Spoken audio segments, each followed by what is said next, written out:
So Mark Savage here, Savage on Wheels. Paul and I have been hanging out at Road America, and we drove a CX-9. This is a Mazda up here. 3 rows, so that's nice, nice family vehicle. I keep telling Paul, man, I love this little beak that Mazda puts on it. I just think it makes the front end look really nice. Of course, it's got the giant logo on but not a giant grill. Kind of, and a giant grill, but I think it's a reasonable looking grill. No, it's not like a giant Lexus grill. No, it's not like the giant Lexus or the Navigator grills. But anyway, looks good, thin lights. Again, it's a family vehicle. What are you expecting? We got a nice interior, we'll show you that. Of course, we got the power hatch in the back. And it does have a 3rd row seat, but since we've been on the road here, got all our stuff in there, but obviously it'll hold a bunch of bags and helmets and whatever else we got there. So, and there is a little storage under the floor. I don't know if I can lift it enough. Oh, yeah, you can see there's a little storage underneath there. So that's good. And we're going to take it a spin around not around the track, but around the roads on the track here, and just tell you what it's all about. And dual exhaust, all-wheel drive. This one starts at about $47,000. This one's $49,000 as it sits here. I know that sounds like a lot of money. Average price of a car or vehicle now, $46,000. So just a little above that. Maybe a little bit on the luxury side, but it's got a really nice, luxurious interior. Mazda does really nice interiors, and this is another one with a little quilted leather on the side of the seats. You know, nicely shaped, good back support and good side support. We don't have a flat bottom wheel here, but we do have a nice leather wrapped wheel, and very clean, easy dash to deal with. The one problem was the radio. We'll show you that in a second. Well, the good news is we got like a little over a 10-inch screen in here. This is your knob to turn on the radio. It sounds great. Bose sound system sounds really nice. That's good. Little ZZ Top, baby. But tuning this thing is kind of a pain in the butt. So here we go, Paul. We hit the home button. Home button. Now we can go information, navigation, settings, all that. That I understand, okay. I'm gonna guess that this is entertainment, I guess. Although communication it could be, but let's go entertainment. Good, that's the radio station we're on. And then my question is how, and I'll hit this other button that looks like a little note here. Well, now we got FM or AM or Sirius radio, although that's not activated here. Or in Pandora, no one uses that. Yeah, nobody uses that. So my thought is like, now how do I tune this? Where's the tuning knob? I keep looking, and I know we found it one other time, Paul. Purely by chance. Purely by chance. This is the star button. That's for favorites. That's close. I don't need to do that. There's no knobs. The knobs that are here, this is all climate controls. And this, of course, is your drive mode, so sport mode and so forth like that. That turns your radio on and off. I'm still kind of befuddled as to how to change there's the menu over here. There's favorites, it says, but of course it doesn't have any.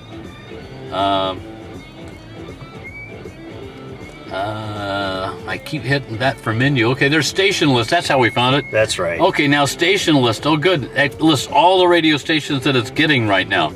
So I can scroll up and down and get that. We happen to be on 96.5 because that's what has music around here. So that's great, but it's just there's too many steps. Right. I mean, why don't I just have a few buttons and these knobs in the middle like this? Never work great, and no one likes them, and they all need to go away. We all want touch screens, and again, so yeah, we started touching it like yeah. what? Here's our touch screen, but nothing touches touching. Here. So anyway, it's irritating. You have to decide if you like that or not. It would drive me nuts. You know, one of the things that Mazda has done well for years is create a car that has good handling ability along with nice styling. So, even though this is a family vehicle, it's got a little more road feedback, a little more steering feedback than maybe you would expect in some of the other competitors. And this one rides really nice. We've been on some bumpy roads coming up here, Paul, and very pleasant ride. It's very quiet in here. I really like that. Almost like an electric. Yeah, almost like an electric. You're right. It is very quiet in here. Handles well. We're going to go through a little turn here now, and it's just a really all-around good vehicle. 2.5 liter turbocharged engine gives you, I think it's 227 horsepower, which is just fine. and it tells me I'm getting about 23.5 miles per gallon. Of course, highway driving was some of it. Now we've been driving around here a little bit, so that might have cut into it just a little bit. But still, very nice. I think an economical family car, and obviously you don't have to get the absolute top line like this one is right now. So the CX-9 Signature all-wheel drive version of this vehicle is pretty much all loaded. So this is kind of the top of the line at that $47,000. The only thing this one adds is $595 for the gray paint job. And Paul, we've talked about gray paint jobs. You know, some are better than others. Right. But this is just gray. it's gray. It's metallic gray. Right. But Okay, it's just yeah. gray. Not that exciting. Some of the other features that it has on, of course, all of the safety features you would expect with the blind spot monitoring, lane departure warning, lane keep assist, rear cross traffic, front and rear parking sensors, so you're not going to be bashing it in the parking lot, and four-wheel disc brakes, of course, and the all-wheel drive system, which we mentioned earlier. So, you know, it's well loaded, nice luxury inside, and pretty cool. So this is kind of the top of the Mazda lineup because it's got the 3 rows CX-9.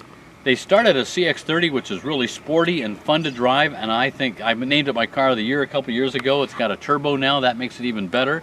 Then they've got the CX-50, which is their brand new kind of a C5 or an X5. I can't talk, there's too many. CX-5, and it's a little longer than that, a little lower than that. They tell me it's mainly aimed more at off-road.